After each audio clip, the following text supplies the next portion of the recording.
briefly, we just have to come into a basic understanding of what is at stake for our country this midterm election. It is important that we realize, ano ba ang nakataya sa midterm election na ito? Hindi lamang ang kinabukasan naming mga kandidato ninyo, hindi lamang kayo. Ang nakataya dito ay ang ating bansang Pilipinas. Our democracy is under threat. It is under attack. And the proof is, itong aking suot-suot na t-shirt. Pinagkaitan nila ng kanyang karapatan pantao si Pangulong Rodrigo Roa Duterte. Huwag nating kalilimutan yan.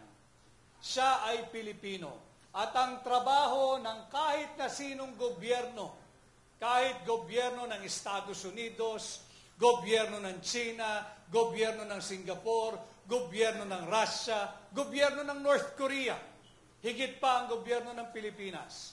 Ang trabaho ng kahit na sinong gobyerno ay protektahan at pangalagaan ang karapatan ng kanyang mamamayan.